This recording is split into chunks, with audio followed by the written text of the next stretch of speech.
we're undergoing a soft coup, and the idea is to create a whole new set of laws and ignore the existing human rights laws and other laws under the pretext of pandemic preparedness and the biosecurity agenda.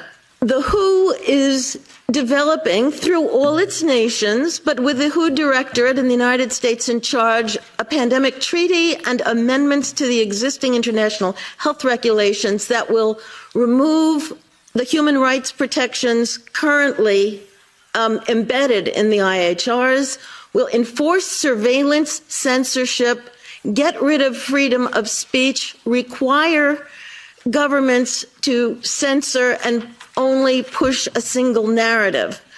Also, we will be subject, if they can make this work, to vaccines developed in 100 days, which the organization CEPI is planning to do.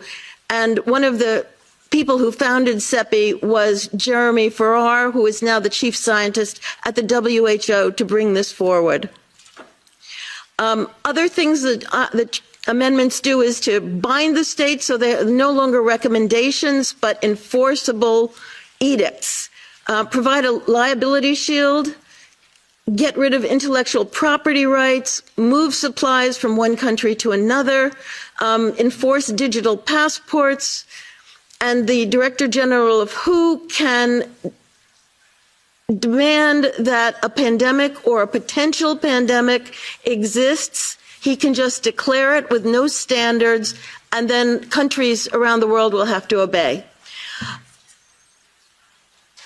Also, the WHO will tell you what drugs you can and can't use in your nation once a pandemic is declared.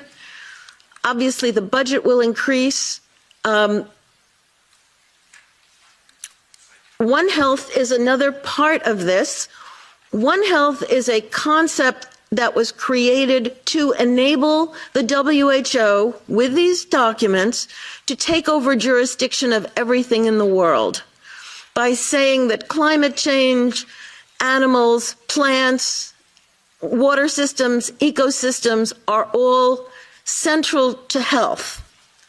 Also embedded in this concept is a peculiar notion that humans are no longer of greater value than animals.